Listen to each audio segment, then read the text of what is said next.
ready to die. I want no Negro to die.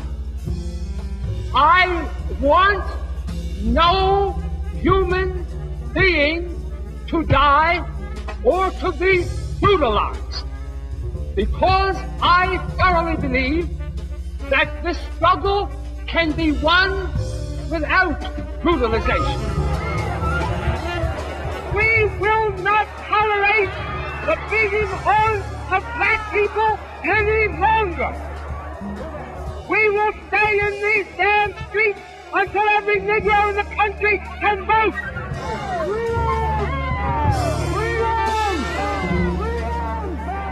We call for a nonviolent uprising with people sitting, standing, being arrested, white and black together.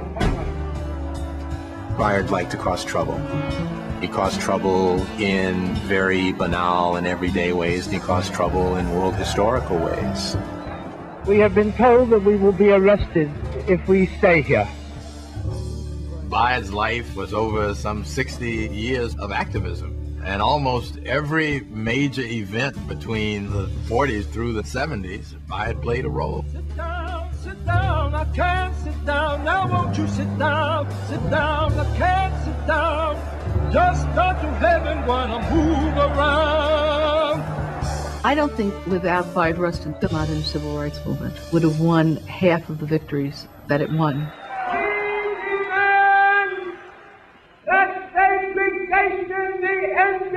In every school district in the year 1963. It is hard for me to think of a man who was more talented, a public intellectual, an organizer unequaled in his time.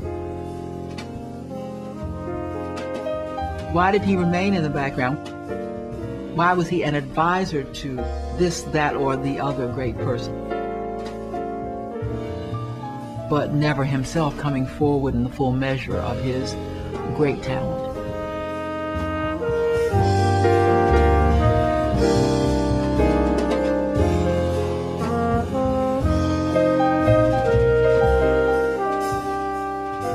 We need in every community a group of angelic troublemakers. Our power is in our ability to make things unworkable. The only weapon we have is our bodies, and we need to tuck them in places so wheels don't turn.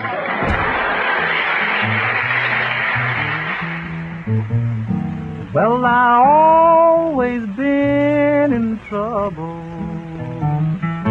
'cause I'm a black-skinned man.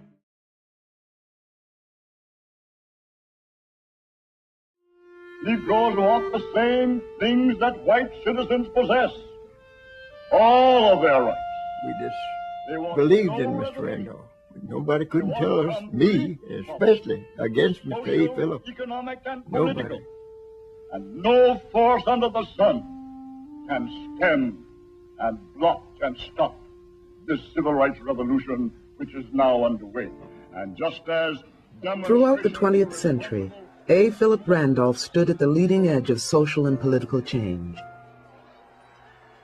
In the 1950s, he challenged union bosses, demanding equality for black workers.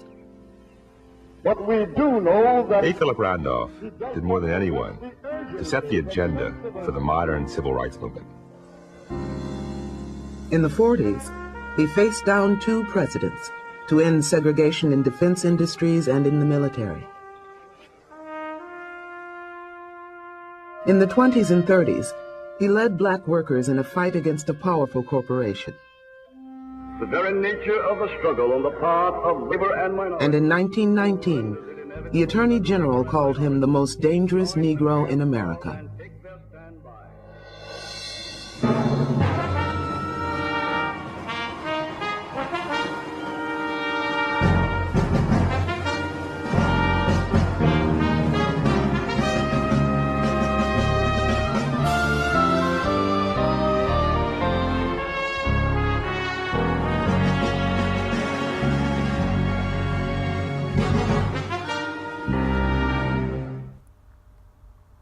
A. Philip Randolph and Bayard Rustin is a story of how flawed people wield power in a fallen world.